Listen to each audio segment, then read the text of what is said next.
انسان کی آنکھ ہے جس کا کام دیکھنا، انسان کی زبان ہے جس کا کام بولنا، انسان کا کان ہے جس کا کام سننا، انسان کا دماغ ہے اس کا کام ہے سوچنا، انسان کے پاؤں ہیں جن کا کام ہے چلنا، انسان کے ہاتھ ہے جن کا کام ہے کام کرنا۔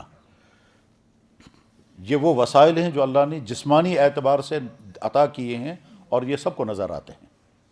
اس کے علاوہ اور بہت سارے وسائل ہیں جو ہم کو نظر نہیں آتے اور وہ معلوم کرنے پڑتے ہیں، سیکھنے پڑتے ہیں، سننے پڑتے ہیں، غور کرنا پڑتا ہے، تب پتہ چلتا ہے کہ یہ بھی اللہ کی دی ہوئی بڑی نعمت ہے، اور اس نعمت کے چھن جانے کے بعد اس نعمت کی قدر ہوتی ہے۔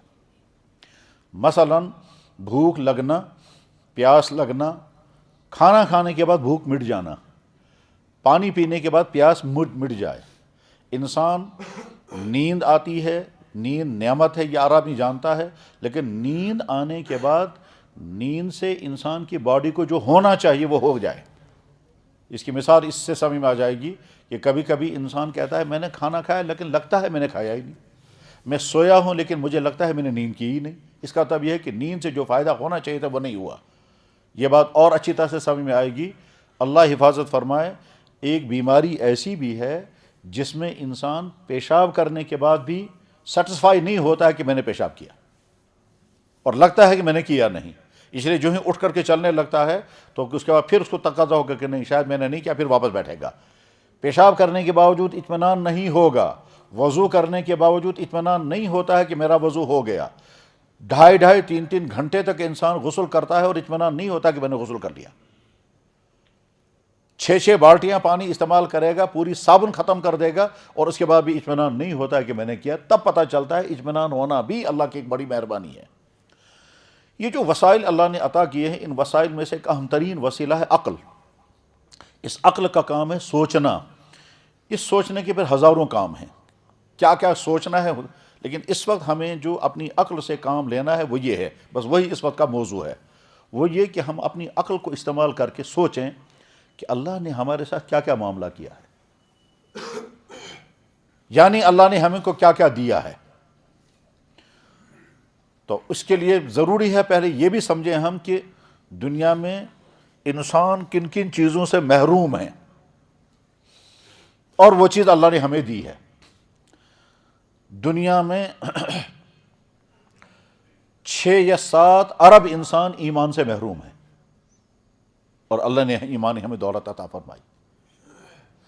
دنیا میں کروڑوں انسان ہوں گے جو صحت سے محروم ہیں، اللہ نے ہمیں صحت بھی عطا فرمائی۔ دنیا میں کروڑوں ایمان والے ہیں جو ایمان والے ہیں لیکن دینی زندگی نہیں ہے، دینی زندگی سے دور ہیں۔ ایمان والے کے گھر میں پیدا ہوئے، اپنے آپ کو کہتے ہیں ہم مسلمان ہیں، کلمہ بھی پڑھتے ہیں، لیکن دینی زندگی کچھ بھی نہیں ہے۔ یعنی نہ وہ اللہ کے احکام کو پورا کر رہے ہیں، نہ اللہ کے حرام کی چیزوں سے بچ رہے ہیں، نہ ان کے لیے لائف سٹائل جناب رسول اکرم صلی اللہ علیہ وسلم کی حیات مبارکہ ہے، نہیں، ان کی زندگی اور ایمان سے محروم انسانوں کی زندگی ایک ہی جیسی ہے۔ بس فرق یہ ہے کہ وہ ایک غیر ایمان والے کے گھر میں پیدا ہوا یا مسلمان کے گھر میں پیدا ہوا، اس کا نام غیر ایمان والوں جیسا ہے، اس کا نام مسلمانوں جیسا ہے، اس کے علاوہ اور کوئی فرق نہیں ہے۔ یا ایک اور فرق اگر ہے، اس کا ختنہ نہیں ہوا، اس کا ختنہ ہوا ہے، بس یہ 2 ہی چیزیں اس کے پاس ہیں۔ ایمان والا ہونے کے باوجود ایمان والی زندگی سے محروم۔ دنیا میں کتنے انسان ایسے ہیں کہ جن کو ضرورت کا کھانا میسر نہیں، ضرورت کے کپڑے میسر نہیں، ضرورت کی چیزیں میسر نہیں، بیمار ہوں گے تو علاج معالجے کے لیے وسائل نہیں ہیں۔ کتنے انسان ہوں گے؟ بے شمار۔ تو جب اس طرح کے لوگ دنیا میں پائے جاتے ہیں، اب ہم غور کریں گے اسی عقل سے کہ اللہ نے ہم کو ایمان سے محروم بھی نہیں رکھا، تو کتنا بڑا احسان اللہ کا ہم پر ہوا۔ اللہ نے ہم کو لا علاج بیماریوں سے بھی بچائے رکھا، اللہ نے ہم کو بے روزگار ہونے سے بھی بچائے رکھا۔ ہماری حالت ایسی نہیں ہے کہ فاقے لگ رہے ہیں اور کھانے کی شکل ہی ہمارے پاس کوئی نہ ہو۔ یہ غور کرتے کرتے ہم کہاں پہنچیں گے؟ کہیں گے یا اللہ آپ کا ہم پر بڑا احسان ہے، آپ کی ہم پر بڑی عنایتیں ہیں، آپ کی ہم پر بڑی مہربانیاں ہیں، آپ نے اس چیز سے بھی محروم نہیں کیا، اس چیز سے بھی محروم نہیں کیا، اس چیز سے محروم نہیں کیا۔ جب یہاں پہنچیں گے تو بے اختیار زبان پر آنا چاہیے یا اللہ آپ کی بارگاہ میں شکر ہے۔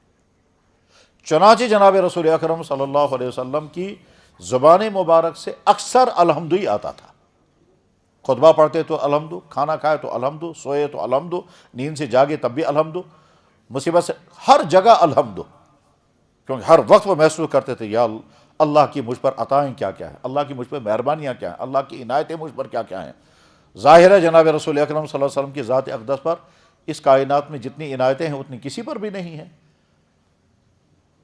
لیکن وہ تو ان کی ذات اقدس ہے۔ ہم اپنے بارے میں سوچیں کہ اگر اللہ نے ہم کو ایمان والوں کے گھر میں پیدا نہ کیا ہوتا تو ہماری حالت کیا ہوتی، پھر ہم کہاں ہوتے، ہمارا نام کیا ہوتا، ہماری شکلیں کیسی ہوتی، ہماری سوچ کیا ہوتی، ہم کس کے سامنے اپنے ماتھے ٹیکنے والے ہوتے، ہم کس مستقبل کی طرف چل رہے ہوتے، مرنے کے بعد کی زندگی کا ہمارا انجام کیا ہونے والا ہوتا، اور اس دنیا میں رہ کر کے ہماری حالت کیا ہوتی۔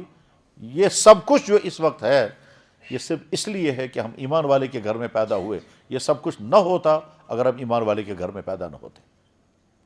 پھر اس ایمان والے کے گھر میں پیدا ہونے کے لیے ہماری اپنی کوئی محنت نہیں ہے، یعنی ہم نے کوئی درخواست نہیں دی، ہمارا کوئی مطالبہ نہیں تھا، اللہ پر ہمارا کوئی پریشر نہیں تھا، بیٹھ جائیں بس، اللہ پر ہمارا کوئی پریشر نہیں تھا، یہ بھی نہیں تھا کہ اللہ تعالیٰ شانہ پر ہمارا کوئی دباؤ ہے کہ اگر مسلمان کے گھر میں پیدا نہیں کریں گے تو ہم کچھ کریں گے، کچھ نہیں، نہ درخواست، نہ مطالبہ، نہ پریشر، نہ ڈیمانڈ، کچھ بھی نہیں تھی۔ اللہ قادر مطلق، جس کو جہاں چاہے وہاں پیدا کریں گے، جس کو جس گھر میں چاہیں وہاں پیدا کریں گے۔ اللہ کو یہ بھی طاقت تھی کہ جس دن جس لمحے ہم پیدا ہوئے مسلمان کے گھر میں، اسی دن اسی لمحے دنیا کے بے شمار گھروں میں بچے پیدا ہوئے ہوں گے، وہ ایمان سے محروم پیدا ہوئے۔ ہم ایمان والے ہیں، ہو سکتا ہے آپ نے کبھی سنا ہوگا اور نہیں تو آئندہ ضرور سنیں گے، کیا بے شمار غیر مسلم یہ اعتراض کرتے رہتے ہیں، کیا اعتراض کرتے ہیں کہ آپ کو مسلمان کے گھر میں پیدا کیا، آپ کا کیا کمال ہے، ہم کو غیر مسلم کے گھر میں پیدا کیا، ہمارا کیا جرم ہے، ہم بھی مسلمان کے گھر میں پیدا ہوتے، ہم بھی مسلمان ہوتے۔ تو گویا وہ اپنے ایمان سے محروم ہونے کا الزام اللہ کو لگاتے ہیں کہ ہم اگر ایمان سے محروم ہیں تو الزام ہم پر نہیں، الزام نعوذ باللہ من ذالک، 1000 مرتبہ نعوذ باللہ، وہ اللہ پر الزام لگاتے ہیں کہ اللہ نے ہم کو اس گھر میں پیدا کیا، ہمارا کیا قصور ہے، اور آپ کو اس گھر میں پیدا کیا، وہ آپ کیا کمال ہے۔ یعنی یہ کہہ کر کے وہ اللہ کے کھاتے میں ڈال دیتے ہیں کہ اللہ نے آپ کو یہ دیا، آپ کا کوئی کمال نہیں، اور ہم کو محروم کیا تو ہمارا کوئی جرم نہیں۔ یہ ان کے کہنے کا مطلب، لیکن ان کو ہم کیا جواب دیں گے؟ ہمیں اس سے بحث نہیں، ہمیں اس وقت اس سے بحث ہے کہ اگر ہم ایمان سے محروم ہوتے اور غیر ایمان والے کے گھر میں ہم پیدا ہوئے ہوتے تو ہماری حالت کیا ہوتی۔ بس اس کو سمجھنا ہے، اپنی عقل میں اس کو غور کر کے اس کے نتائج کو سمجھنا ہے کہ اگر ایسا نہ ہوتا تو پھر کیا ہوتا۔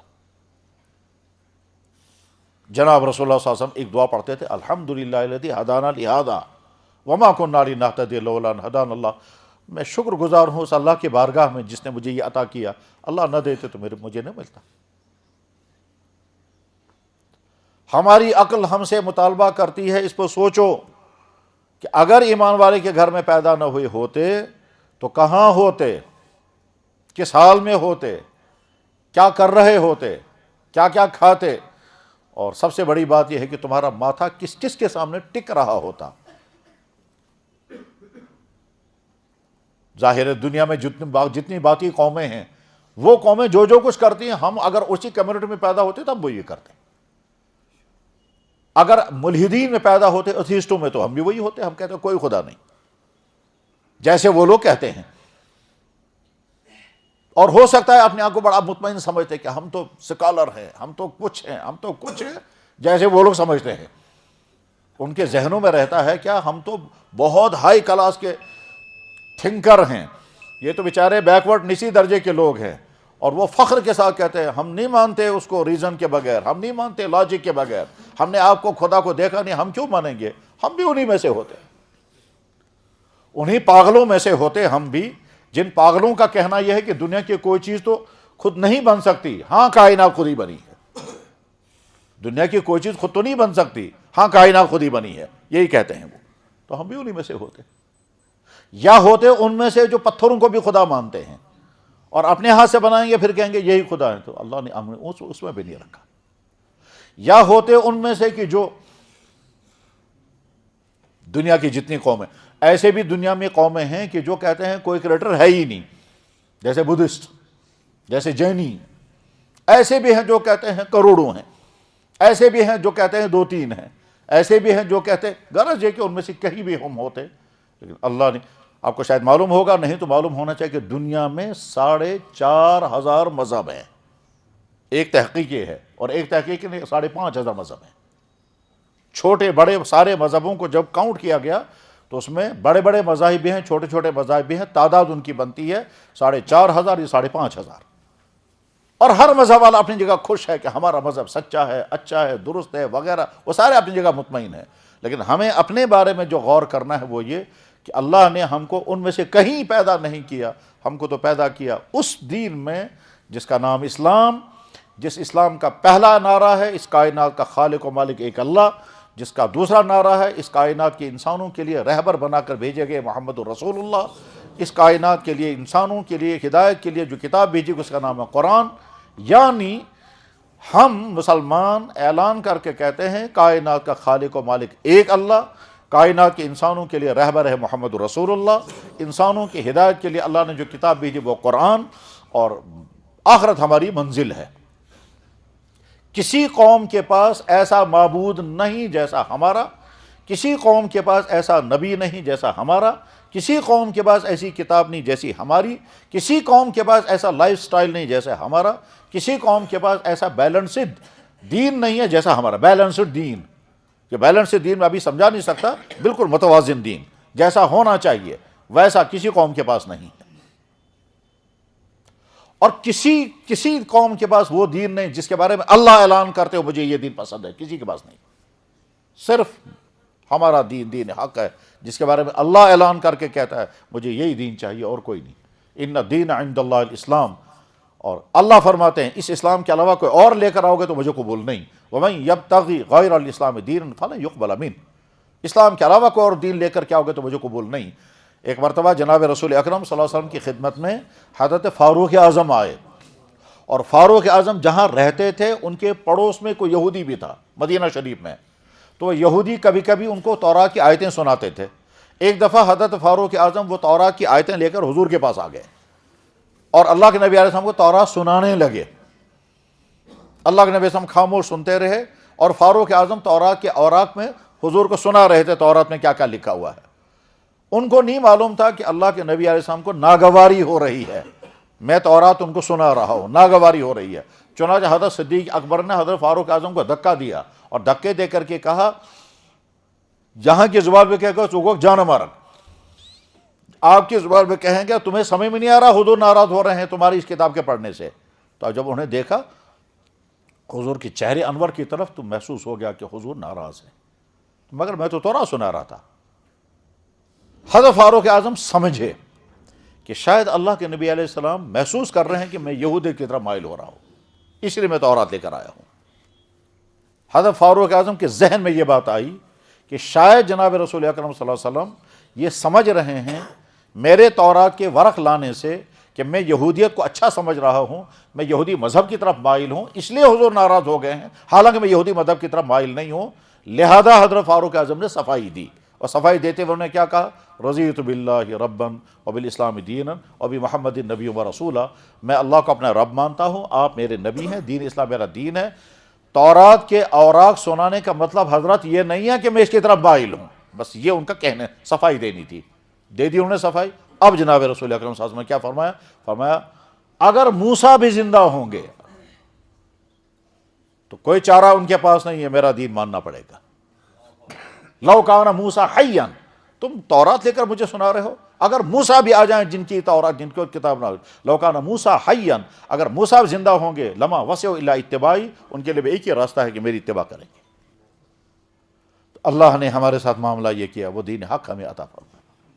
الحمدللہ رب العالمین۔ یہ اتنی بڑی نعمت ہے کہ ایمان والے کے دل میں یہ احساس پیدا ہو جائے کہ اللہ نے کتنا بڑا کرام مجھ پر، اس کو الگ الگ انداز سے سمجھا جا سکتا ہے۔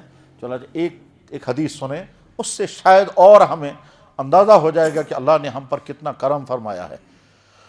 حدیث کی کتابوں میں ایک کتاب ہے، اس کو کہتے ہیں مسند احمد ابن حنبل۔ جیسے محدثین نے کتابیں لکھی ہیں الگ الگ انداز سے، تو اسی طرح سے ایک کتاب ہوتی ہے، اس کو کہتے ہیں مسند۔ اس میں کتاب لکھنے والا کرتا یہ ہے کہ صحابہ کی حدیثیں الگ الگ لکھتے ہیں۔ مثلا ایک ہی جگہ لکھیں گے وہ ساری حدیثیں جو حضرت عائشہ نے بیان کی ہوں گی، ایک ہی جگہ لکھیں گے وہ حدیثیں جو ابو ہریرہ نے بیان کی ہوں گی۔ جس صحابی نے جتنی حدیثیں وہ سب ایک جگہ لکھیں گے وہ، حالانکہ ان کے ٹاپک الگ الگ ہوں گے۔ مثلا فرض کیجئے صحابی ہیں حضرت فاروق اعظم، یا صحابی ہیں حضرت ابو بکر صدیق، یا صحابی ہیں عبادہ بن صامت، یا صحابی ہیں ابی بن کعب۔ تو ابی بن کعب نے جتنی حدیثیں زندگی میں بیان کی ہیں، باقی کتابوں میں تو ہوں گی وہ الگ الگ چپٹر میں۔ نماز کی حدیث نماز کے چپٹر میں ہوگی، نکاح کی حدیث نکاح کے چپٹر میں ہوگی، آخرت کی حدیث آخرت کے چپٹر میں ہوگی، اخلاق کی حدیث اخلاق کے چپٹر میں ہوگی، ایمان والی حدیث ایمان والی چپٹر میں ہوگی۔ لیکن مسند والی جو کتاب ہوتی ہے اس میں یہ نہیں ہوتا، اس میں ہوتا یہ کہ ساری حدیثیں ایک ہی جگہ جمع کر دیں گے۔ حضرت عائشہ کی جتنی حدیثیں وہ سب ایک ہی جگہ ہوں گے، حضرت انس بن مالک کی جتنی حدیثیں وہ سب ایک ہی جگہ ہوں گی، ٹاپک ان کے الگ الگ ہوں گے۔ مثلا یہ حدیث ایمان کے بارے میں یہی ہے، اگلی والی حدیث نماز کے بارے میں، اگلی والی حدیث آخرت کے بارے میں، اگلی والی حدیث اخلاق کے بارے میں۔ تو ایک ہی جگہ کیوں جمع ہو رہی ہیں؟ کیونکہ نقل کرنے والا ایک ہی صحابی ہے۔ تو ایسی کتاب کو کہتے ہیں مسند۔ یہ مسندیں بہت لکھی گئی ہیں، ان میں سب سے زیادہ شاندار مسند جو مانی جاتی ہے وہ امام احمد بن حنبل کی ہے۔ تو امام احمد بن حنبل 4 اماموں میں سے چوتھے امام ہیں۔ یہ شاگرد تھے حضرت امام شافعی رحمہ اللہ تعالیٰ کے، اور استاد ہیں امام بخاری رحمہ اللہ تعالیٰ کے۔ تو امام احمد بن حنبل نے جو کتاب لکھی اس کتاب کا نام ہے مسند احمد ابن حنبل، اس میں حدیث ہے۔ اور وہاں سے یہ حدیث منتقل ہوئی نیچے والی کتابوں میں، جن میں ایک مشہور کتاب ہے جو ہمارے یہاں مدرسوں میں پڑھائی جاتی ہے، اس کا نام ہے مشکوٰۃ شریف۔ تو مشکوٰۃ شریف کے آخری پیج پر یہ حدیث ہے، اور ریفرنس انہوں نے دیا ہے رواہ احمد، یعنی مسند احمد ابن حنبل میں یہ حدیث ہے۔ جیسے ہمارے پاس چھوٹی کتاب آئے گی اس میں حدیث لکھی ہوگی، ساتھ میں لکھا ہوگا رواہ البخاری، تو اس کا یہ بخاری شریف سے حدیث لی گئی ہے۔ یا لکھا ہوگا مثلا رواہ دارقطنی، تو دارقطنی حدیث کی کتاب وہاں سے حدیث آئی ہوگی، ریفرنس ہوتا ہے کتاب کا۔ مشکوٰۃ شریف میں یہ حدیث آئی ہے کہاں سے؟ مسند احمد ابن حنبل سے۔ کیا حدیث ہے؟ فرمایا جناب رسول اکرم صلی اللہ علیہ وسلم نے، طوبی لمن رآنی وآمن بی، خوشخبری اور مبارک اس انسان کو جس نے مجھے دیکھا، وہ آمن بی، اور ایمان بھی قبول کیا۔ اب ہم دیکھتے ہیں ہم اس کیٹیگری میں آ رہے ہیں یا نہیں، تو جواب ہے ہم اس میں نہیں آ رہے ہیں، کیونکہ ہم نے حضور کو نہیں دیکھا، اور دیکھنے کا مطلب ہے ان آنکھوں سے دیکھنا۔ تو جب ہم نے اللہ کے نبی کو نہیں دیکھا، اس کا مطلب ہم اس کیٹیگری میں نہیں ہیں، اس طبقے میں ہم شامل نہیں ہیں۔ اس کے بعد آپ نے کیا فرمایا؟ وَطُوبَى 7 مرات لمن لم یرانی وآمن بی، 7 مرتبہ مبارک اس انسان کو جس نے مجھے دیکھا نہیں ہوگا اور پھر بھی مجھ پر ایمان لایا ہوگا۔ اب ہم غور کریں گے، اپنی عقل کو استعمال کر کے سوچیں گے، کیا ہم اس طبقے میں شامل ہیں جس میں دو کوالٹی بیان کی گئی؟ مجھے دیکھا نہیں، تو ہم نے واقعی نہیں دیکھا۔ کیوں نہیں دیکھا ہے؟ وہ تو 1400 سال پہلے تھے اور ہم آج ہیں، وہ وہاں عرب میں تھے، ہم یہاں ہیں۔ تو گویا ہمارا زمانے کا بھی فاصلہ ہے اور جگہ کا بھی فاصلہ ہے۔ جگہ کا فاصلہ اتنا ہے کہ وہ عرب اور ہم یہاں، اور زمانے کا فاصلہ اتنا ہے کہ وہ 1500 سال پہلے اور ہم آج۔ تو ہم کیسے دیکھیں گے؟ تو لہذا یہ کوالٹی، یہ خوبی ہے یا کمی ہے، لیکن ہم اس میں شامل ہیں، ہم نے ان کو نہیں دیکھا۔ اس کے بعد آگے فرمایا گیا مگر مجھ پر ایمان لایا ہوگا۔ تو کیا ہم ایمان لائے ہوئے ہیں یا نہیں؟ یہ جواب نہیں دینا ہے، سوچنا ہے۔ ہم کیا سمجھتے ہیں؟ ہمارا یقین ہے کہ محمد الرسول اللہ نبی برحق۔ یہ یقین کیسے پیدا ہوا؟ جواب، ہم مسلمان کے گھر میں پیدا ہوئے، پہلے دن ہم کو اذان پڑھی گئی ہوگی، اس میں پڑھا گیا اشہد ان محمد الرسول اللہ۔ اور جب بچے کے سامنے اذان پڑھی جاتی، اگر وہ آنکھیں بند ہوگی تو آنکھیں کھول دیتا ہے۔ سب کے تجربات ہوں گے، میرے تجربات بھی ہیں، کہ ابھی تھوڑی دیر پہلے بچہ دنیا میں آیا ہے ماں کے پیٹ سے، یا وہ رو رہا ہوگا، جو ہی اذان پڑھیں گے وہ چپ ہو جائے گا، یا اس کی آنکھیں بند ہوں گی، جو ہی اذان پڑھیں گے وہ آنکھیں کھول دے گا۔ اور میں نے خود دیکھا ہے کہ جب میں نے بچے کو اذان پڑھی تو اس نے اپنی انگلی ایسے اٹھائی، یہ ہم نے خود دیکھا، اور کچھ لوگوں نے اس کی کلپ بھی بنائی۔ جیسا میں نے بچے کا، یہ پڑھنے والے کا کمال نہیں ہے، اس بچے کو کیا پتا ہے یہ پڑھنے والا کون ہے، وہ تو بے شعوری کا عالم میں ہے، لیکن بے اختیار اس کی آنکھوں سے یہ انگلی یوں اٹھی ہے۔ ایسا بارہا دیکھا کہ بچہ رو رہا تھا، جو ہی اذان پڑی ایک دم چپ ہو گیا۔ ایسا بارہا دیکھا کہ جو ہی اذان پڑی بچے نے فوراً آنکھ کھول دی، وہ دائیں بائیں دیکھنے لگا۔ تو سب سے پہلے ہمارے کانوں میں اللہ اکبر، اشہد ان لا الہ الا اللہ، اشہد ان محمد رسول اللہ کی آوازیں آئی ہیں۔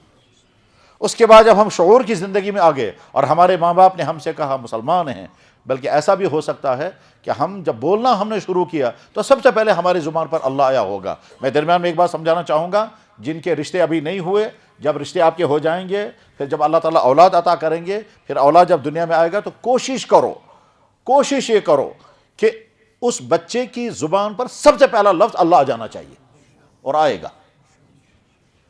ابھی بچے نے بولنا شروع نہیں کیا، کچھ دنوں کے بعد وہ اچانک وہ زبان سے بولنا لگے گا، پہلا لفظ اس کی زبان پر آئے گا، یا آئے گا اماں، یا آئے گا ابا، یا بچہ کرے گا بابا بابا بابا ماما ماما ابا، یہ میں سے کرے۔ اگر آپ کے گھر میں اللہ کا ماحول ہوگا، دینی ماحول ہوگا، تو لازماً آپ کے بچے کی زبان پر سب سے پہلے اللہ جائے گا۔ اور میں ذاتی طور پر ایسے بچوں کو جانتا ہوں جن کی زبان پر سب سے پہلے لفظ اللہ آیا، زندگی کا پہلا لفظ جو ان کی زبان سے نکلا وہ اللہ نکلا۔ اور یہ کیسے کوشش کریں گے؟ ابھی بچہ قریب ہے بولنے کے، ٹھیک ہے، وہ دیکھنے لگا ہے، تو اب کچھ دنوں کے بعد یہ بولنے لگے گا، اور اس کی زبان پر پہلا لفظ آ جائے گا، یا ابا آئے گا، یا اماں آئے گا، یا بابا آئے گا۔ یہ بالکل آسان الفاظ، یہی سب سے پہلے آتے ہیں۔ لیکن اگر بار بار بچے کے سامنے اللہ اللہ اللہ بولا جاتا رہے گا، اس بچے کی زبان پر سب سے پہلے اللہ ہی آئے گا۔ اس کے بعد پھر ہم جب شعور کی زندگی میں آگے، ہم نے غور کیا، تو غور کرنے کے بعد ہم کس نتیجے پر پہنچے؟ اللہ نے اعلان کیا میرا نبی محمد رسول اللہ، سارے نبیوں نے اعلان کیا آگے نبی آنے والا ہے محمد رسول اللہ، فرشتوں نے اعلان کیا یہ محمد رسول اللہ ہیں، جنگلی جانوروں نے کہا یہ اللہ کے نبی ہیں، پتھروں نے کہا یہ اللہ کے نبی ہیں۔ پھر اس اللہ کے نبی کو ہزاروں نے لاکھوں نے مانا، انہوں نے دیکھا اپنی آنکھوں سے، ان کا کیریکٹر دیکھا، ان کے اخلاق دیکھے، ان کے معجزات دیکھے، ان کے کمالات دیکھے۔ وہ تمام دیکھنے کے بعد پھر انہوں نے اگلے والوں کو بتایا، پھر انہوں نے اگلے والوں کو بتایا۔ اس طرح سے کروڑوں کی نسلوں سے یہ نسل چلتے چلتے ہم تک پہنچا۔ اور ہم تک کیسے پہنچا؟ جب یہاں کشمیر میں اللہ کے کچھ بندی آئے، ان کے ذریعے سے یہاں اللہ کے نبی کا نام پہنچا، اس کے بعد پھر ہم ان کے نسلوں میں پہنچے، اور ہم تک یہ اللہ کے نبی کا نام پہنچا۔ اس لیے ہم اطمینان کے ساتھ کہتے ہیں محمد الرسول اللہ، محمد اللہ کے نبی ہیں۔ تو ہم اس کیٹیگری میں آ گئے جس کیٹیگری کو اللہ کے نبی نے مبارکباد دی ہے 7 مرتبہ۔ جنہوں نے 1 مرتبہ کلمہ پڑھا صحابہ کرام، ان کو 1 مرتبہ مبارکباد دی۔ جنہوں نے صحابہ کرام نے حضور کو دیکھ کر کلمہ پڑھا، مسلمان ہوئے، ان کو 1 مرتبہ مبارک ہے۔ اور جنہوں نے دیکھا ہی نہیں، اس زمانے میں تھے ہی نہیں، ان سے ملاقات نہیں ہوئی اور ایمان قبول کیا، ان کو اللہ کے نبی 7 مرتبہ مبارکباد دے رہے ہیں، اور الحمدللہ ہم اس میں شامل ہیں۔ شک نہیں رہنا چاہیے۔ بڑی اہمیت کے ساتھ میرے بھائیوں میں بات عرض کر رہا ہوں، قیامت کے آثار، برے آثار میں سے ایک اثر یہ ہوگا، ایمان والے کو احساس ہی نہیں ہوگا اللہ نے مجھے کیا دیا ہے۔ ایمان والے کو قدر ہی نہیں ہوگی اللہ نے مجھے ایمان کی دولت عطا کی ہے۔ اس قدر نہ ہونے کا نتیجہ آگے یہ بھی نکل سکتا ہے کہ ایمان چھن جائے گا، کیونکہ جب تمہیں قدر ہی نہیں ہے تو میں اپنے چنانچہ ایمان والے کفر میں چلے جائیں گے اور کفر والے ایمان کی طرف آئیں گے۔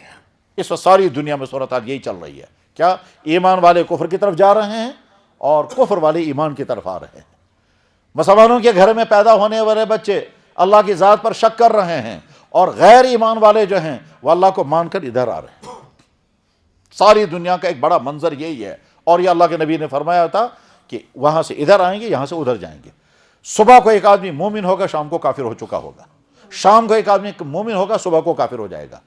اللہ کے نبی نے فرمایا یصبح الرجل یہ بات ذہن میں رکھنی چاہیے کہ جناب رسول اللہ صلی اللہ علیہ وسلم کے بے شمار کمالات میں سے ایک کمال یہ تھا کہ آپ نے اس وقت وہ باتیں کہیں جو آج پوری ہو رہی ہیں۔ اگر وہ نبی نے ہوتے تو یہ ہو ہی نہیں سکتا تھا۔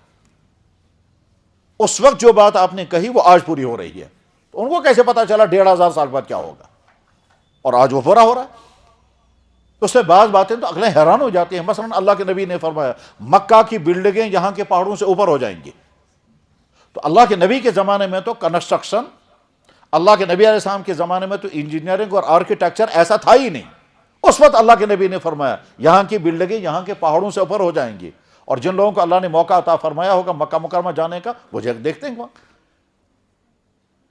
کہ جس پہاڑی پر کھڑے ہو کر اللہ کے نبی نے سب سے پہلے دعوت توحید کا اعلان کیا تھا، اس پہاڑی کے پاس بلڈنگ ہے، اسے بہت اونچے، وہ پہاڑی غائب ہی ہو گئی، ختم ہی ہو گئی۔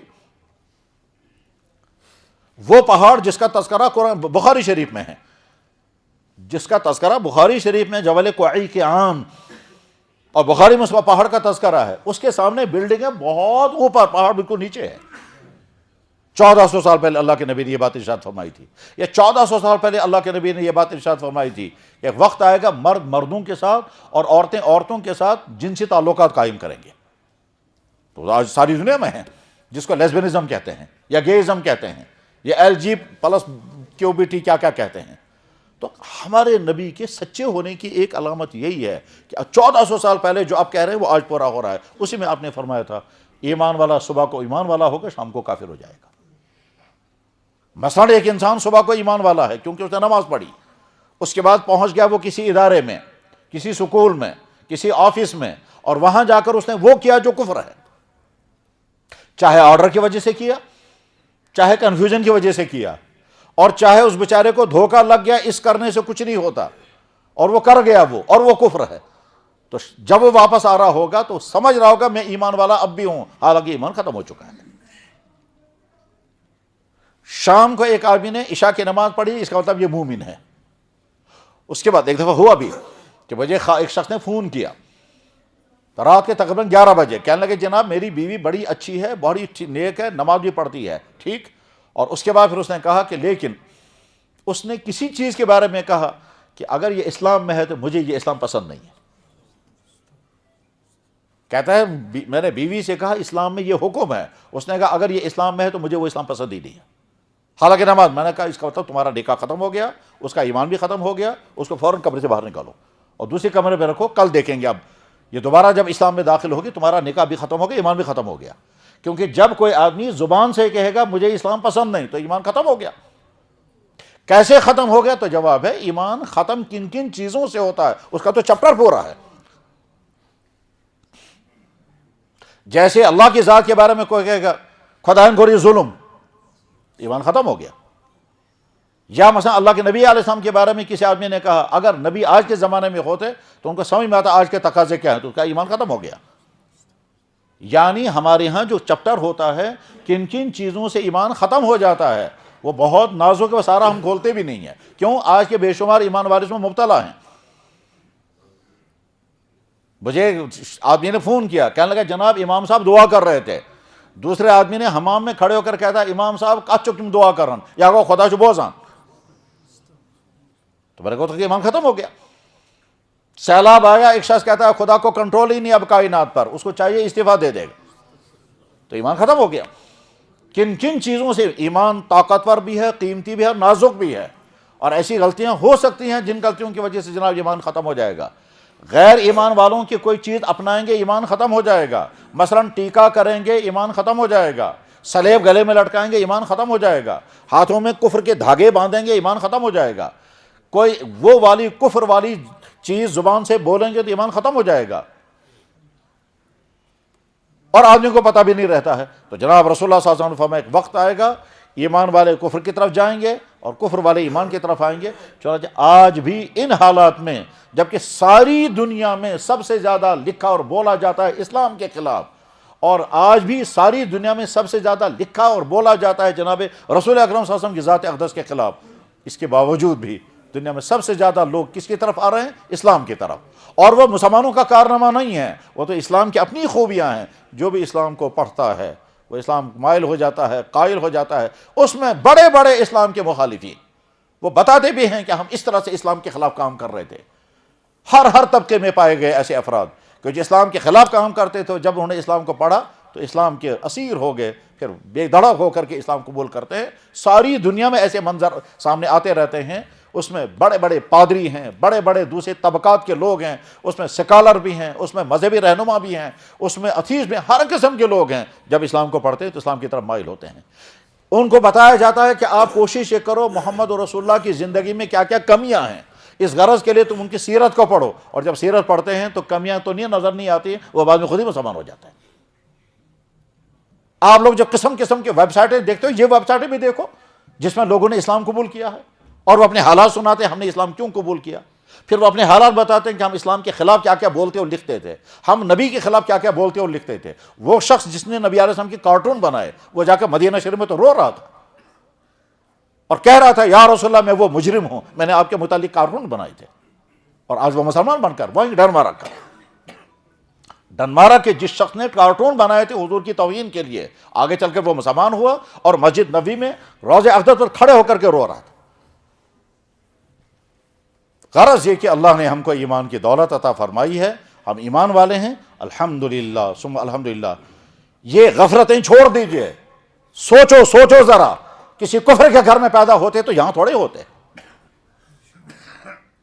اس لیے بار بار شکر پڑھنا چاہیے کہ یا اللہ اگر وہاں ہم ہوتے, دولت ہوتی, عیش ہوتے, کھانے ہوتے, سب کچھ ہوتا, مگر یہ نہ ہوتا. اور یا اللہ جب ایمان کی دولت آپ نے عطا فرمائی ہے, اب ہماری دو, ایک تو اس ایمان کی دولت کو پکڑ کر کے رکھنا ہے, ایسی کوئی غلطی نہیں ہونی چاہیے جسے یہ چھن جائے. کیا اس بات کا خطرہ ہے کہ یقیناً بہت خطرہ ہے, اور ایک طرف سے نہیں کئی طرف سے خطرہ ہے. لالچوں کا خطرہ ہے, کنفیوژنوں کا خطرہ ہے. غفلت کی وجہ سے کہیں گے پتہ کیا فرق بھی, کیا ہوگا, یہ نہیں کریں گے وہ کریں گے. ٹھیک ہے, کسی چیز کو پانا چاہیں گے اور اس کے لیے ایمان چھوڑنا پڑے گا, کمزور ایمان والے فوراً چھوڑ دیں گے. وہ تو اللہ کے نبی نے وصیتیں فرمائی ہیں کہ دنیا کے لیے انسان دین چھوڑ دے گا. جناب آپ کو ڈگری چاہیے, آپ کو سٹیٹس چاہیے, آپ کو فلاں جگہ ملازمت چاہیے, آپ کو جاب چاہیے, آپ کو فلاں چیز چاہیے, اس کے لیے پھر آپ کو سائن کرنا ہوگا, اس سائن میں کفر کرنا ہوگا, وہ کریں گے. اسی طرح سے بعض دفعہ آرڈر آئے گا آپ کو یہ کرنا ہوگا, اب کریں گے وہ تو ہے کفر, نہیں کریں گے تو مسئلہ ہے ملازمت کا. غرض یہ کہ طرح طرح کے خطرات ہیں. تو اللہ نے ہم کو ایمان کی نعمت, ایمان کی دولت عطا فرمائی الحمدللہ. بس میں جو نقطہ سمجھا رہا تھا وہ یہ, عقل کا کام ہے سوچنا. سوچیں جو اللہ نے ہمیں دیا ہے, یہ نہ ہوتا ہمارے پاس تو کیا ہوتا, جو ہے نہ ہوتا تو کیا ہوتا. ہم مسلمان کے گھر میں پیدا ہوئے, لیکن خدا نخواستہ اگر ہمارا مائنڈ سیٹ بگڑ گیا ہوتا, اور بگڑنے کے معنی کیا ہے, مسلمان کے گھر میں پیدا ہونے کے باوجود ہمیں شک پتہ نہیں اللہ ہے یا نہیں, مسلمان کے گھر میں پیدا ہونے کے باوجود حضور کی ذات اقدس کے بارے میں شک, پہلے تو سوچ بھی نہیں سکتے تھے ایسا ہوگا, لیکن اس وقت صورتحال یہی ہے کہ جب ایمان والوں سے کہا جاتا ہے ہمارے نبی نے یہ بات کہی ہے, کبھی زبان پر اور کبھی دماغ میں نفرت آتی ہے اپنی نفسانیت کی وجہ سے. جو غلط تعلقات میں ہیں جب ان سے کہتے ہیں یہ حرام ہے وہ سننا نہیں چاہتے, جو دفتروں میں کرپشن کر رہے ہیں جب ان کو کہتے ہیں اللہ کے نبی نے حرام کیا, ان کو نفرت پیدا ہوتی ہے, نبی نے کیوں حرام کیا اس کو. یہاں تک کہ پایا گیا مسلمان افسر, اس سے کہا گیا جو آپ کر رہے ہیں یہ تو رشوت حرام ہے, کیا لگا نبی صلی اللہ علیہ وسلم کہا کہ مشید مست یو ورنہ. جس آدمی کی زبان پر یہ جملے آ رہے ہیں کہ نبی کی بات وہاں مسجد میں سناؤ, یہاں نہیں, یہاں آفس ہے, ٹھیک, وہ مسلمان کہاں رہا. ہاں تمہاری کرسیاں تمہیں سمجھنے نہیں دیں گے ابھی, لیکن آگے چل کر کے دنیا میں بھی آخرت میں تمہارا انجام تباہ ہوگا. اور اللہ بے نیاز ہیں. جب کسی جگہ کے لوگ ایمان والوں کی ایمان کی قدر نہیں کرتے, اپنے دین کی قدر, اللہ ایمان کی دولت چھین لیتے ہیں, جاؤ تم جہاں جانا ہے, ٹھیک, اور بعد میں کچھ کہیں مرتے ہیں کچھ کہیں مرتے ہیں. اللہ بے نیاز ہے. دنیا کے بے شمار وہ خطے رہے ہیں جن خطوں میں اسلام تھا اور ایمان تھا, اور ایسا ایمان و اسلام تھا کہ کہتے ہیں جب بخارا میں ایک وقت میں صرف بخارا شہر میں ایک آدمی نے پوچھا کہ کتنے حافظ ہیں, انہوں نے کہا 5000 کم سے کم حافظ قرآن ہے, اور شہر کتنا تھا, تقریباً 20 سے 30 ہزار کی آبادی کل تھی اس میں, اور آج وہاں ایک بھی مسلمان نہیں. جس بخارا شہر سے امام بخاری جیسے پیدا ہوئے. اللہ بے نیاز ہیں. جس اسپین میں مسلمانوں نے 800 سال حکومت کی ہے, ٹھیک, وہاں آج ایک بھی مسلمان نہیں. جو دنیا کی سب سے بڑی مسجد تھی آج وہ چرچ ہے اور بار ہے. کچھ حصے میں شرابیں پی جاتی ہیں, کچھ حصے میں ڈانس ہوتا ہے, کچھ حصے میں چرچ بنایا گیا, اور نماز پڑھنے کی اجازت نہیں. ختم ہو گیا اسلام. تو اللہ جل شانہ بے نیاز ہیں, اور اس کے مقابلے میں دوسرے خطوں میں اسلام پھیل گیا, وہاں مسلمان ہو. ابھی چند دنوں پہلے ایک صاحب کا بیان میں نے سنا, وہ کہہ رہے تھے کہ ہم افریقہ کے ان علاقوں میں پہنچے جہاں مسلمان بڑے خوشحال تھے, لیکن سارے مرتد ہو چکے, اسلام چھوڑ چکے ہیں. اب وہ چھوڑ کر کے وہ کہتے ہیں ہماری دادی مسلمان تھی، کوئی کہتا ہے میرا باپ مسلمان تھا، اور عالی شان مسجدیں ہیں وہ بند ہیں، ان کو صفائی کرنے والا بھی کوئی نہیں، ایمان سے محروم ہو گئے۔ ہاں زندگی بڑی پر عیش گزر رہی ہے، عیش کی زندگی گزر رہی ہے، ساری خوشیاں موجود ہیں، شرابیں بھی ہیں، بدکاریاں بھی ہیں، آوارہ زندگی بھی ہے، عیش بھی ہیں، کھانے بھی ہیں، لیکن ایمان سے محروم ہو گئے۔ قرآن کریم میں اللہ تعالیٰ فرماتے ہیں یا ایھا الذین آمنوا من یرتد منکم عن دینہ فسوف یأتی اللہ بقوم یحبهم ویحبونه، اے ایمان والو اگر تم ایمان پر قائم نہیں رہنا چاہتے میں تمہیں ہٹا دوں گا، نئی قوم اسلام میں آئے گی اور وہ مجھ سے زیادہ محبت کرنے والی ہوگی، میں ان سے محبت کروں گا، دین پر جمنے کے لیے، دین پر چلنے کے لیے انہیں جو کچھ کرنا پڑے گا وہ چلیں گے، عمل کریں گے۔ تمہیں شرم آتی ہے دین پر عمل کرتے ہوئے، ٹھیک، لک کیا ونن، جیسے بے شمار کہتے ہیں وہ کہتے پرونیوا لک کیا ونن، لا یخافون لومۃ لائم، ان کو کوئی پرواہ نہیں ہوگی کون کیا کہے گا، وہ میرے دین کی ایک ایک چیز پر عمل کریں گے۔ وَإِن تَتَوَلَّوْا يَسْتَبْدِلْ قَوْمًا غَيْرَكُمْ ثُمَّ لَا يَكُونُوا، اگر تم نہیں رہنا چاہتے ہو مسلمان ہٹ جاؤ اور میں ہٹا دوں گا، نئی قوم اسلام میں آئے گی اور وہ دیکھیں گے کتنے۔ چنانچہ ہم دیکھتے رہتے ہیں کیا نو مسلم ایک ایک چیز پوچھتا ہے اور شوق سے عمل کرتا ہے، اور مسلمان کو ایک ایک چیز سناتے ہیں وہ سننا بھی نہیں چاہتا، عمل کرنے کی تو بات ہی نہیں ہے۔ اللہ نے ہم کو ایمان اور اسلام کی دولت عطا فرمائی ہے، یہاں کے لوگوں کو بڑی سنجیدگی کے ساتھ سوچنا ہوگا، مسلمان ہی رہنا ہے کسی اور راستے پہ جانا ہے؟ اپنی نسلوں کی فکر کیوں نہیں کرتے؟ کیوں نہیں یہاں کے والدین سوچتے ہمارے بچے بگڑ تو نہیں رہے ہیں؟ کیوں نہیں یہاں کے والدین سوچتے ہمارے بچے اتھیس تو نہیں بن رہے ہیں؟ کیوں نہیں یہاں کے والدین سوچتے تمہارے بچے ڈرگس میں کہاں کہاں پہنچ گئے؟ کیوں نہیں یہاں کے والدین سوچتے تمہاری بیٹیاں کہاں کہاں کیا کیا کر رہی ہیں؟ کیریکٹر بھی ختم ہوگا، ایمان بھی چھن جائے گا، صحت بھی برباد ہو جائے گی۔ آگے صرف معذورین کی تعداد ہوگی یہاں گلی گلی میں۔ ابھی چند دنوں پہلے ایک ڈاکٹر ہم کو کہہ رہا تھا، کہہ لگا جناب یہاں ڈرگز جس طرح سے پھیل رہا ہے اس کا مطلب کچھ عرصے کے بعد کچھ کی ٹانگیں کٹی ہوں گی، کچھ کے ہاتھ کٹے ہوئے ہوں گے، کیونکہ اس طرح سے ڈرگز یہیں کے لوگ پھیلا رہے ہیں اپنے پیسہ کمانے کے لیے۔ تو کیوں یہاں کے والدین اپنے بچے کہتے ہیں، کسی کو کہتے ہیں جب سب کے بچے بگڑ سکتے میرا نہیں بگڑ سکتا، اور اسی کا بگڑ چکا ہوتا ہے۔ بعد میں کہتا ہے بہاکانہ سوچ میون بچہ یوت خراب گمت، میں سوچ بھی نہیں سکتا میرے بچے اتنے بگڑ جائیں گے۔ میرے بھائیو، ہر شخص میٹر لگا کے دیکھے اپنے آپ کو، میری ایمانی سطح کیا ہے، میں اللہ کے حکم کے مطابق زندگی گزار رہا ہوں یا اللہ کو قدم قدم ناراض کر کے زندگی گزار رہا ہوں؟ آدھی رات تک جاگیں گے، نماز نہیں پڑھیں گے، یہ کیسا مسلمان ہے؟ ڈاکٹر کے کہنے پر حلال چیز چھوڑیں گے، نبی کے کہنے پر شراب چھوڑنے کو تیار نہیں۔ ڈاکٹر نے کہا تھا ٹھنڈا پانی مت پیو، آئس کریم مت کھاؤ، چھوڑ دے گا، اور اللہ کے نبی فرمایا یہ مت کرو، وہ ماننے کو تیار نہیں۔ یہ کیسا ایمان والا ہے؟ اللہ نے ہم کو ایمان کی دولت عطا فرمائی ہے، مسلمان بن کر کے جینا ہے، مسلمان بن کر زندگی گزارنی ہے، اور نہیں تو اللہ حفاظت فرمائے باپ نمازی ہوگا نہیں، مسجد کا امام ہوگا، اور بیٹا جو ہے وہ خدا کا انکار کرنے والا ہوگا۔ میرے پاس ایک امام صاحب آئے، کہنے لگا میری کمر ٹوٹ گئی، میں نے کہا کیا ہوا؟ کہنے لگا میرا بیٹا آ کر کے کہتا ہے سگئی 30 وری نماز پڑھنا ہو، تم کو 30 سالوں کے نماز پڑھاتے ہوئے خدا کہیں نہیں ہے۔ باپ مسجد کا امام ہے، بیٹی کی حالت یہ ہو گئی، اور ساتھ میں بیٹے کو خبط ہے میں سکالر ہوں، بیٹے کو خبط ہے، میں نے بہت زیادہ پڑھا، ان بیچاروں کو کیا پتا ہے۔ یہ جو سکولوں کی تعلیم ہے، ماڈرن تعلیم، اس تعلیم کا ایک زہر یہ بھی ہے کہ انسان خام خواہ سمجھتا ہے میں بہت کچھ ہوں، ہوتا کچھ نہیں ہے۔ سمجھتا ہے میں لاجک والا ہوں، لاجک واجک کچھ نہیں ہوتی۔ سمجھتا ہوں میں فلسفے کے بغیر، ریزن کے بغیر مانتا ہوں، مگر وہ خود اس کے بغیر ہوتا ہے۔ یہی تعلی ہوتی ہے ذہنوں میں، ہم کچھ ہیں، ہوتے بیچارے کچھ نہیں ہیں۔ بہرحال اللہ نے ہم کو ایمان کی دولت عطا فرمائی، الحمدللہ رب العالمین۔ شکر پڑھیں، اس شکر پڑھنے کے لیے مختصر سی دعا کریں گے، اور اس کے بعد پھر اذان ہوگی، پھر اس کے بعد سنتیں پڑھیں گے، پھر دوسری اذان ہوگی، اور اس کے بعد پھر خطبہ ہوگا اور جمعہ کی نماز ہوگی۔ بیٹھے سارے دو زانوں، ہم اللہ کے گھر میں ہیں، اللہ دیکھ بھی رہے ہیں، اللہ سن بھی رہے ہیں۔ ہم ایمان والے ہیں اسی لیے مسجد میں آئے، ایمان والے نہ ہوتے تو ہم تھوڑے آتے یہاں۔ ہمارا آنا ہمارے ایمان والا ہونے کی علامت ہے، چاہے وہ کمزور ترین ایمان کیوں نہ ہو۔ ہم اگر باقی نمازوں میں نہیں آ رہے وہ ہماری کمی ہے، تسلیم، لیکن ہم یہاں اگر جمعے کی نماز کے لیے آئے ہیں، ہمیں یقین تھا ہم مسلمان ہیں، جمعہ کی نماز ہر مسلمان پر فرض ہے، اس لیے ہم مسجد میں پہنچے، تو ہمارا یہاں آنا ایمان والا ہونے کی علامت ہے۔ ہم اپنے اللہ سے کہیں گے یا اللہ آپ سن بھی رہے ہیں، آپ دیکھ بھی رہے ہیں، ہم آپ کو گواہ بنا کر مجھے حدیث یاد آئی، حدیث سنا کر میں بات ختم کر رہا ہوں۔ ایک مرتبہ جناب رسول اکرم صلی اللہ علیہ وسلم نے یہ الفاظ پڑھے، یا اللہ میں آپ کو گواہ بناتا ہوں، یا اللہ سروز گواہ، اللہ منی اشہدو کا، میں آپ کو گواہ بناتا ہوں، وہ اشہدو حملت عرش کا، عرش کے اٹھانے والے سارے فرشتوں کے میں گواہ بناتا ہوں، وہ اشہدو جمیع خلق کا، ساری مخلوق کو میں گواہ بناتا ہوں، میں گواہی دے رہا ہوں آپ اللہ ہیں۔ اس کے بعد کیا فرمایا کہ یا اللہ میں نے جو یہ گواہی دی ہے ساری مخلوق کو گواہ بنا کر اور آپ کو گواہ بنا کر میں نے گواہی دی آپ میرے اللہ ہیں، میں گواہی دے رہا ہوں تمام مخلوقات کو گواہ بنا کر میں آپ کا نبی ہوں۔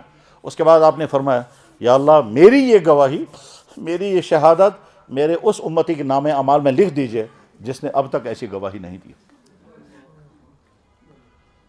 امید ہے اللہ تعالیٰ شاہ اپنے نبی کی یہ دعا قبول کیے بغیر نہیں رہیں گے، ضرور قبول کریں گے، اور جب اللہ اپنے نبی کی یہ دعا قبول کریں گے تو گواہی ہمارے نام اعمال جائے گی، کیونکہ حضور دعا کریں یا اللہ یہ گواہی لیکھن تم سندس نام اعمالس مز یم ونس تام ام قسمچ گواہی آسنا دسمت، یا اللہ یہ گواہی اس کے نام اعمال میں لکھ دیجئے جس نے آج تک ایسی گواہی نہیں دی ہوگی، ہم نے تو شاید نہیں دی ہوگی گواہی، تو ہم دعا کریں یا اللہ ہمارے نبی کے وہ گواہی ہمارے نام اعمال میں لکھ، اور ہم عہد کریں گے پھر ایمان والا بن کر زندگی گزاریں گے۔ ظلم اللہ کو بے انتہا ناپسند ہے، اتنا ناپسند ہے کہ جناب رسول اللہ صلی اللہ علیہ وسلم نے فرمایا اللہ اپنے بارے میں کہتے ہیں میرے بندو میں نے اپنے اوپر ظلم حرام کر دیا ہے، تم بھی ظلم مت کرنا، حرمت علی الظلم، میں نے اپنے اوپر حرام کیا ہے ظلم مت کرنا۔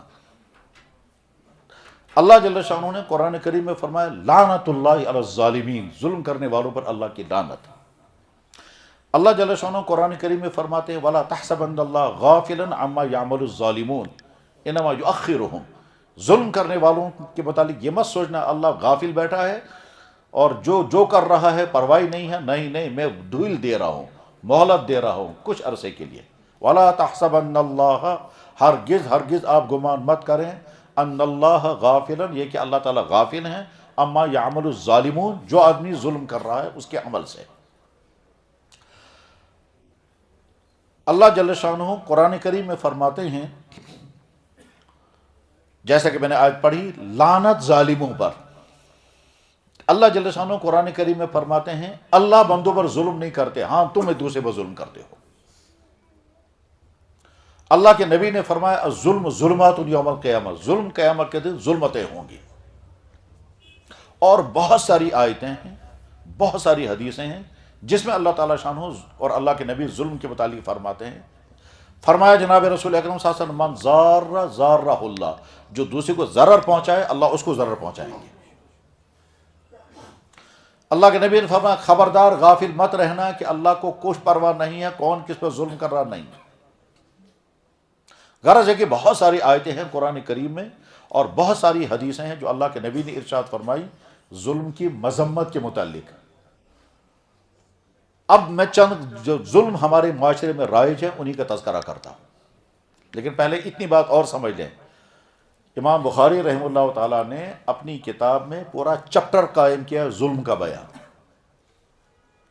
اس میں ظلم کی مذمتیں اور ظلم کے متعلق احادیث نقل فرمائی ہیں، اور ساتھ میں یہ بھی بتایا کہ ظلم کی قسمیں کیسی کیسی ہیں، تو اس میں تعجب ہوگا سننے والوں کو۔ دیکھیے کیا بیان فرمایا، ایک حدیث ہے جس حدیث میں جناب رسول اللہ صلی اللہ علیہ وسلم نے فرمایا قران مت کرنا، نہن نبی صلی اللہ علیہ وسلم عن القران، اللہ کے نبی علیہ السلام نے قران کرنے سے منع کیا، اور امام بخاری اس کو نقل کر رہے ہیں یہ ظلم ہے، تو اب ہمیں سمجھ لیں یہ قران کیا چیز ہے۔ بخاری شریف ظلم کا چپٹر، اس میں حدیث نیچے نقل کی گئی نہن نبی صلی اللہ علیہ وسلم عن القران، اللہ کے نبی نے قران کرنے سے منع فرمایا کیونکہ قران کرنا ظلم ہے۔ اب یہ قران ہے کیا چیز؟ اس زمانے میں تو ان کے ماحول کے مطابق ہے، آج کے زمانے میں آج کے ماحول کے مطابق میں اس کی وضاحت کرتا ہوں۔ فرض کرتے ہیں ہمارے یہاں گھر میں مہمان آئے 2 آدمی، ہمارے پاس زیادہ انتظام نہیں تھا، ہم نے چائے کے 2 کپ بنائے اور ایک چھوٹی پلیٹ میں 2-4 بسکٹ رکھے۔ ان کو بھوک بھی لگی ہوئی ہے، انہوں نے سوچا کہ ہم ہیں 2 آدمی، 10 پیس بسکٹ ہیں، آدھے یہ کھائے گا آدھے میں کھاؤں گا، آدھے کا مطلب یہ کہ 5 پیس میں کھاؤں گا 5 پیس یہ کھائے گا، لیکن چونکہ دونوں کو بہت زیادہ بھوک لگی ہے اس لیے ایک نے کیا کیا 2 بسکٹ کے پیس ایک ساتھ اٹھا لیے۔ یہ 2 پیس ایک ساتھ اٹھائے اور اس نے کھائے، اس نے 1 پیس اٹھایا، تو اینڈ میں کیا ہوگا؟ اس نے 6 کھائے، اس نے 4 کھائے، ایسا ہی ہوگا نا، یہی ہوگا۔ اب اس کی دوسری مثال لیتے ہیں، کٹورے میں کھجور رکھی ہوئی ہیں، کھجوریں رکھی ہوئی ہیں 10 پیس، 2 آدمی بیٹھ کر یہ کھجوریں کھانے بیٹھے ہیں، اس نے ایٹ اے ٹائم 2 کھجور اٹھا لیے، ایٹ اے ٹائم جب 2 کھجور اس نے اٹھا لیے تو اینڈ میں کیا ہوگا؟ اس نے 4 کھائے، اس نے 6 کھائے۔ یہ جو ایٹ اے ٹائم اس نے 2 کھجور ایک ساتھ اٹھائے، اس کو کہتے ہیں قران۔ تو اللہ کے نبی نے فرمایا یہ بھی مت کرنا، کیونکہ اس پر دوسرے پہ ظلم ہو گیا، تم نے ایک پہ زائد کھا لیا۔ دینے والے نے آپ کے سامنے 10 پیس رکھے تھے، اس کا مطلب یہ ہے کہ 5 آپ کھائیں، 5 آپ کھائیں، آپ نے ایٹ اے ٹائم 2 جب اٹھا لیے تو یہ ظلم کیا اس پر اور ظلم کیا اس پر، جس نے پیش کیا تھا اس پر بھی ظلم ہو گیا، اور جس کو کھانا تھا برابر برابر اس پر بھی ظلم ہو گیا، تم نے ایک پیس زیادہ کھا لیا۔ اس کو بھی اللہ کے نبی نے ظلم قرار دیا، اور میں نے حوالہ بتا دیا، میں ریپیٹ کرتا ہوں، بخاری شریف کتاب المظالم، وہاں اس کے ذیل میں یہ حدیث موجود ہے۔ تو کہا اس کو بھی اسلام میں ظلم قرار دیا گیا، یہ بھی نہیں کر سکتے۔ اب دیکھیں ہمارے معاشرے میں جو ظلم ہے اس کی چند قسمیں۔ ظلم کی ایک قسم وہ ہے جو انسان اپنے اوپر کرتا ہے، اور ظلم کی دوسری قسم وہ ہے جو انسان دوسروں پر کرتا ہے۔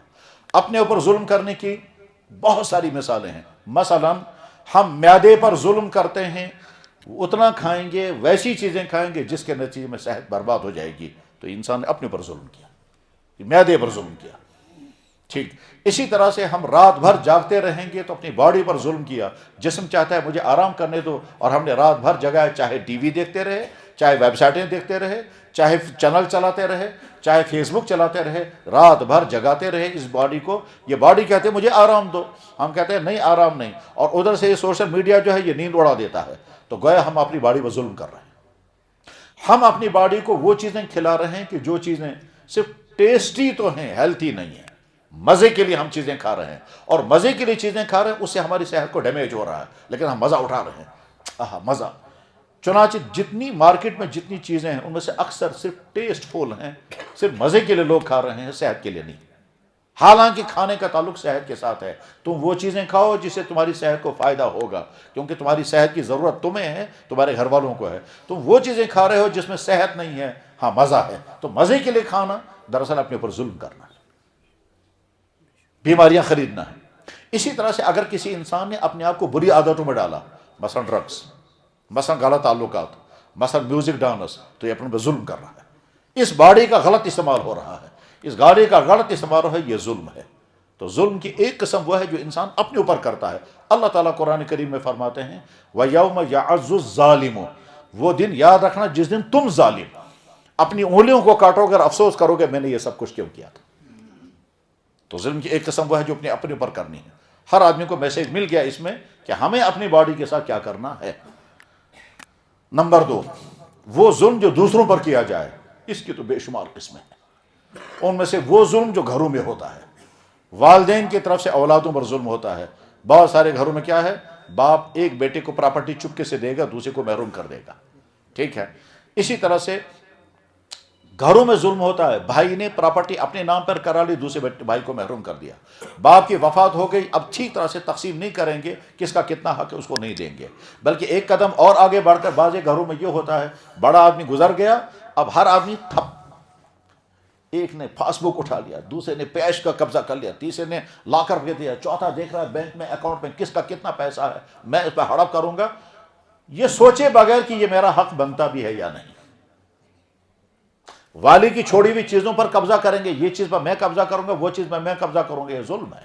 کیوں ظلم ہے؟ اسے تو ہمیں تو نہیں معلوم ہے کہ آگے یہ چیز تقسیم میراث میں اس بھائی کو ملے گی یا مجھے ملے گی، میری ماں کو ملے گی یا میری بہن کو ملے گی۔ ہم جو چیزوں پر قبضہ کر رہے ہیں دوسروں پر ظلم ہے یہ۔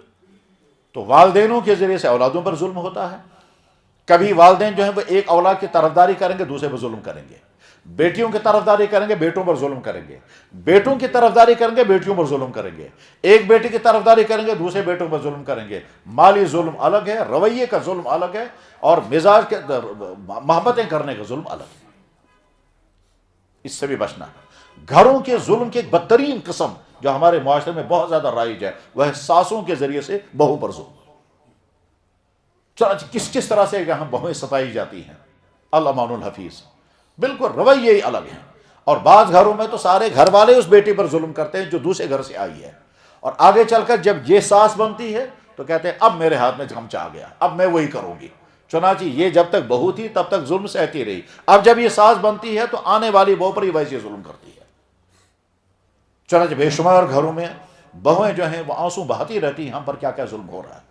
اس ظلم میں ایک قسم یہ بھی ہے کہ ماں اپنے بیٹے کو بیوی کے خلاف اکسائے گی، ورگلائے گی، جھوٹی خبریں سنائے گی، تمہاری بیوی یہ کرتی ہے، تمہاری بیوی یہ کرتی ہے، تمہاری بیوی میں یہ کمیاں ہیں، اس میں کچھ سچ ہے کچھ جھوٹ ہے۔ اس کا نتیجہ یہ نکلتا ہے کہ شوہر اور بیوی کے میں ٹکراؤ شروع ہو جائے گا، اور یہ ماں کرتی ہے۔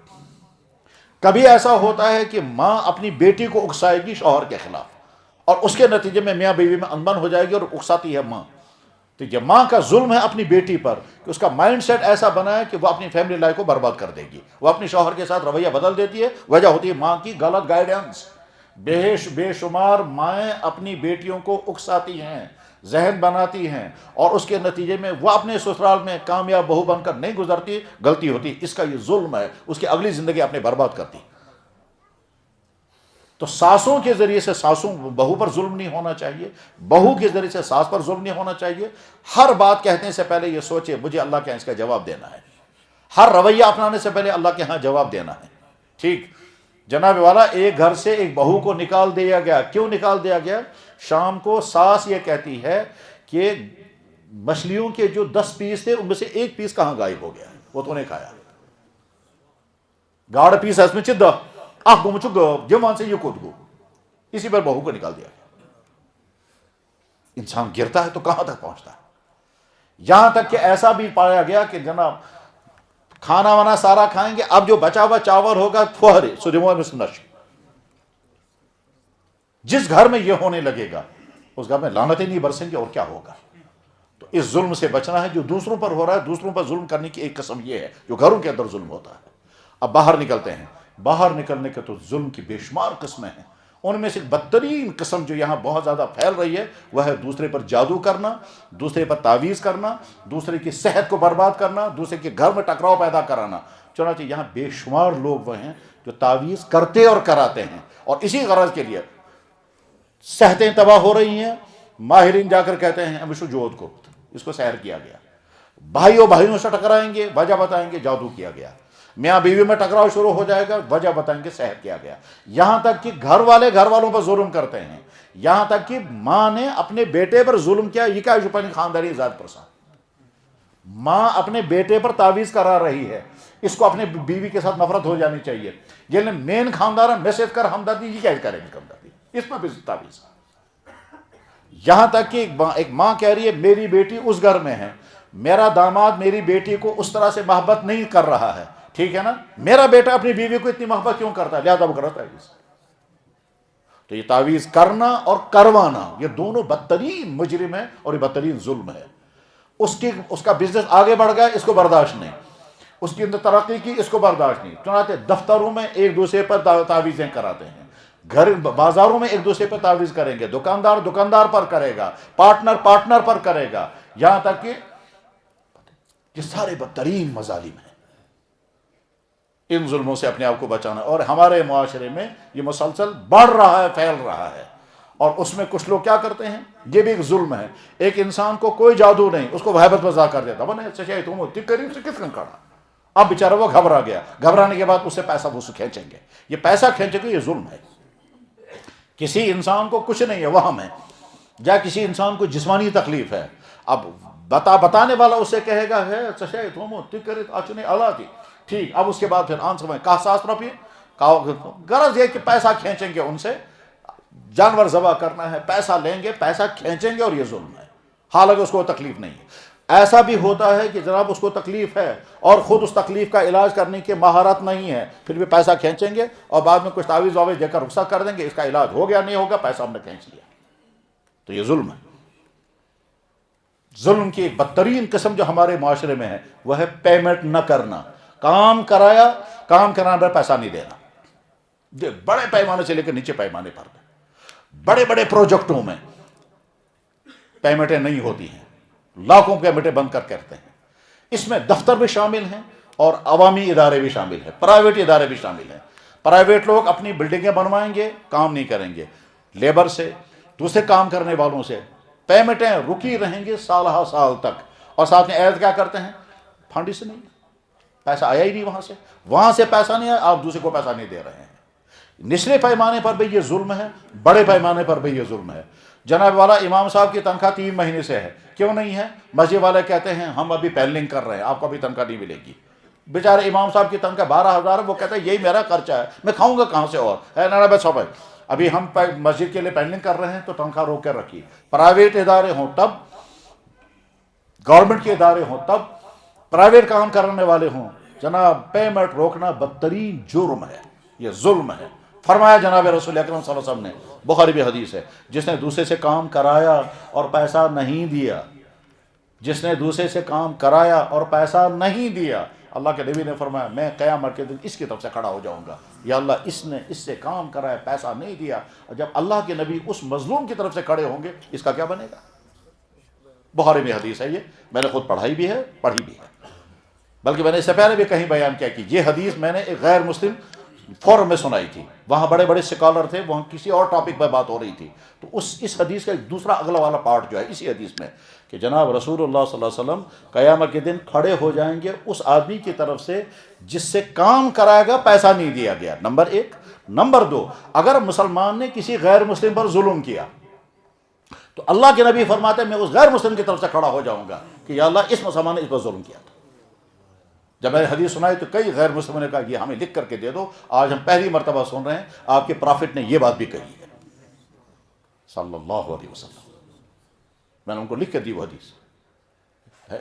ایک سیمینار میں تھے ہم، وہ سیمینار ایک الگ ٹاپک پر تھا، اس میں کچھ غیر مسلم سکالر پہ ایڈز پر سیمینار تھا، میں بتا دیتا ہوں، ایڈز پر سیمینار تھا اور ایڈز کی حقیقت بیان کرنی تھی اور مذاہب کے روح سے کیسے ہم ایڈز کو روک سکتے ہیں، تو اس پہ ہم لوگ بھی تھے، تو وہاں یہ بات آئی تھی۔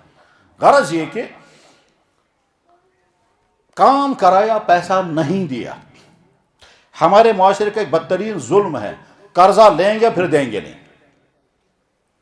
یہاں تک کہ ایک صاحب مجھ سے ملے ابھی 2 دن پہلے، کہنے لگا جی میں نے ایک آدمی ہمارے گھر آیا، اس نے کہا میری پریشانی یہ ہے، یہ میری الجھن ہے، یہ پریشانی ہے، تو پیسہ دے دو۔ تو میں نے بیوی سے مشورہ کیا، تو میں نے اتنی پریشانی، اس کو دے دو پیسے۔ کہتا ہے میں نے اس کو 1 لاکھ روپے دیا، واپس کر دو، تب وہ رہتا ساندر۔ کہتے ہیں آج 6واں سال ہے جب میں مانگنے جاتا ہوں تو مجھ سے کیا عزت آتا ہے مجھ سے۔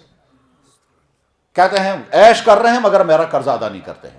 میرے بھائیوں سمجھ لیں کسی کا پیسہ ہمارے ذمے ہے، کیوں ہے؟ یا تو ہم نے قرضہ لیا، یا ہم نے کوئی چیز خریدی ہے اور پیسہ باقی ہے، یا ہم نے کام کیا اور پیسہ باقی ہے۔ اگر کسی کا پیسہ ہمارے ذمے باقی ہے تو ہمیں دوسرا سالن کھانے کی اجازت نہیں ہے۔ اس کا پیسہ بند رکھ کر آپ کیسے 2 سالن کھا رہے ہیں؟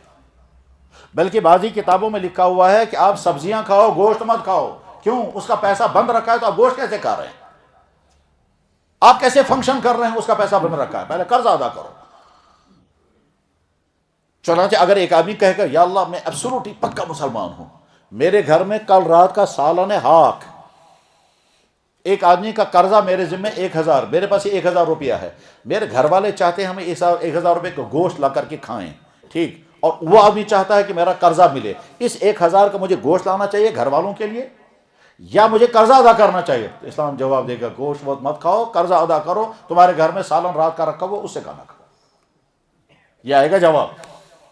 اسلام یہی کہتا ہے۔ اب کسی انسان کو ہضم نہیں ہوگا وہ دوسری بات ہے، لیکن اسلام یہی ہے، بالکل ایسے ہی جیسے کہ اگر ہم ڈاکٹر سے کہیں گے ڈاکٹر صاحب یہ بتائیے یہ سگریٹ کہے گا میڈیکلی جرم ہے، یہ ہرگز نہیں پینا، کہہ کہ جناب اس کے بغیر میں رہوں گا نہیں، کہا وہ تمہاری مرضی ہے مگر میڈیکل تو یہی ہے، قانون ہے۔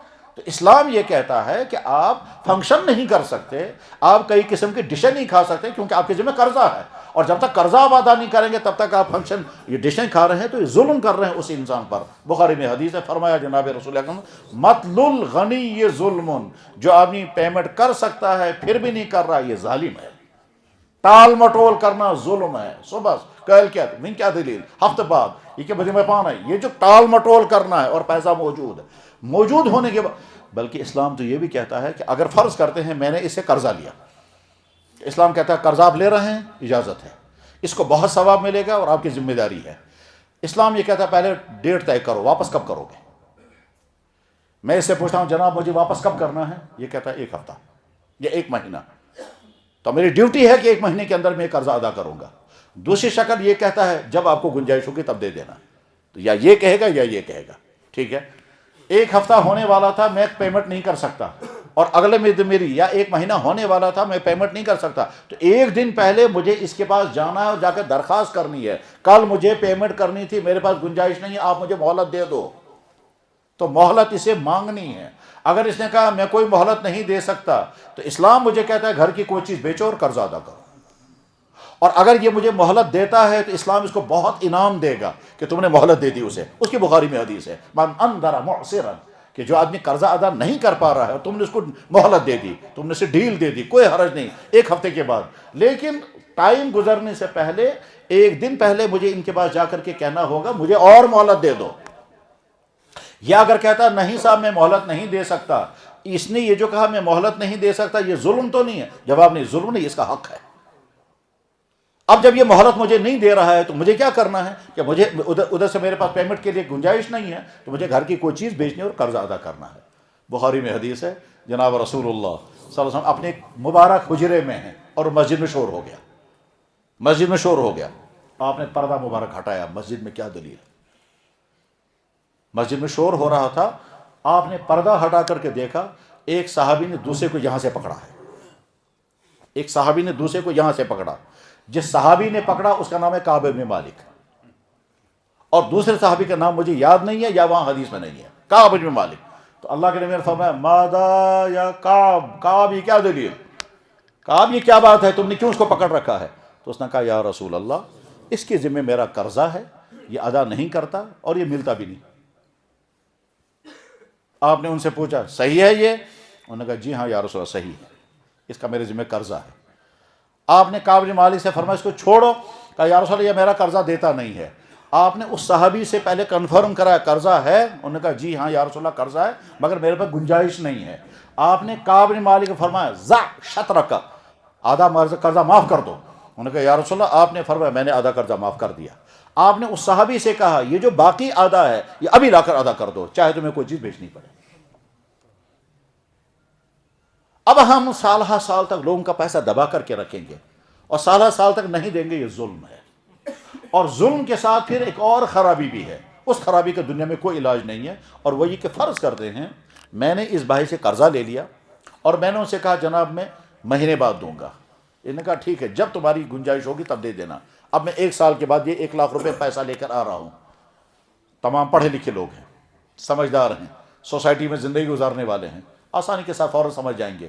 آج جب میں نے یہ 1 لاکھ روپیہ لیا, اس 1 لاکھ روپے کی جو ویلیو آج ہے 1 سال کے بعد 1 لاکھ کی ویلیو وہ ہوگی. اب جب میں 1 سال کے بعد اس کو 1 لاکھ روپے دے رہا ہوں تو کیا میں یہ دعویٰ کر سکتا ہوں کہ میں نے سارا قرضہ ادا کر دیا؟ بہت بڑا سوال پیدا ہو گیا. اگر ہم کہیں گے پورا قرضہ ادا ہو گیا کیونکہ نوٹ برابر ہے, نوٹ تو واقعی برابر ہے, نوٹ ہے برابر. اور اگر ہم کہیں گے قرضہ پورا ادا نہیں ہوا کیونکہ ویلیو گھٹ گئی ہے, سارے لوگ جانتے ہیں پچھلے سال انہی دنوں میں 1 پاؤنڈ 50 یا 60 ہزار روپے کا تھا, آج کتنا ہے؟ 1 لاکھ سے اوپر ہوگا شاید, کیونکہ عالمی حالات نے سونے کا اوپر نیچے کر دیا ہے. وہ تو آپ لوگ زیادہ سمجھتے ہیں کیونکہ فائنانس کی دنیا میں آپ ہیں, وہ آپ ہم سے زیادہ بہتر تو بس, لیکن صورتحال یہی ہے. پچھلے سال ان دنوں میں 1 پاؤنڈ بکتا تھا 50-60 ہزار کا, اور آج کل وہی 1 پاؤنڈ بک رہا ہے کتنے کا؟ 1 لاکھ سے اوپر کا. مان کر چلے میں نے اس شخص سے 1 لاکھ روپیہ پچھلے سال لیا تھا قرضہ, ٹھیک ہے, اور اس وقت میں اگر پاؤنڈ خریدتا تو میں خریدتا 1 پاؤنڈ نہیں, میں 2 پاؤنڈ خرید سکتا تھا کیونکہ 50 ہزار کا پچھلے سال پاؤنڈ تھا اور میں نے 2 پاؤنڈ اس وقت خریدے. آج جب میں اس کو 1 لاکھ روپے قرضہ دوں گا یہ کتنے پاؤنڈ خرید سکے گا؟ 1. تو قرضہ پورا ادا ہوا یا آدھا ہی ہو گیا؟ یہ ہے کوسچن مارک, سوال ہے. تو لہذا یہ جو دیر کر کے ہم قرضہ ادا کر رہے ہیں بہت مشکل ہے یہ ادا ہو جاتا ہے یا نہیں. تو بہرحال پیمنٹ نہ کرنے کا ظلم بہت بدترین ظلم ہے. اسی طرح سے ایک ظلم کی عجیب قسم ہے, ظلم کی ایک عجیب قسم جو ہمارے سوسائٹی میں رائج ہے. دکاندار ایکسپائر مال کسٹمر کو دے رہا ہے اور کسٹمر کو پتہ ہی نہیں یا کہ مجھے کیا دے رہا ہے, چاہے وہ دوائی والا ہو چاہے فوڈ چیزوں والا ہو. یہ جتنے فوڈ آئٹمس کے ہیں ان میں بے شمار چیزیں ہوتی ہیں جو ایکسپائر ہو چکی ہوتی ہیں اور وہ استعمال کرنے کے قابل نہیں ہوتی ہیں، اور دکاندار بیچ رہا ہے وہ، اسی میں وہ گوشت ہے جو باہر سے آتا ہے، جو باہر سے آتا ہے، کچھ نہیں معلوم ہے وہ ذبح کیا ہوا یا نہیں، ہم اپنا پیسہ کمائیں گے، باہر سے پیک شدہ گوشت ہم آگے بیچ رہے ہیں اور مردار اگر کھلا رہے ہیں تو یہ ظلم ہے۔ ظلموں کی عجیب عجیب قسمیں ہمارے معاشرے میں رائج ہیں، انہی میں ہیں کورٹوں کے اندر ہمارے وکلا اگر کیس کو لمبا کر رہے ہیں اس لیے تاکہ میری پیشیاں زیادہ ہوں اور مجھے پیمنٹ زیادہ مل جائے تو یہ ظلم ہے۔ اگر وکیل صاحب کا کنسرن یہ ہے کہ کیس کا جلدی فیصلہ نہیں ہونا چاہیے اور جتنا لمبا کیس چلتا رہے گا اتنی زیادہ مجھے پیشہ ملیں گی، اور جب میں زیادہ پیشہ ملوں گا تو ہر پیشے پر مجھے فیس ملتی رہے گی، لہذا وہ یہ چاہتا ہے کیس لمبے سے لمبا ہو جائے، یہ ظلم ہے جو آپ اپنے کلائنٹس پر کر رہے ہیں۔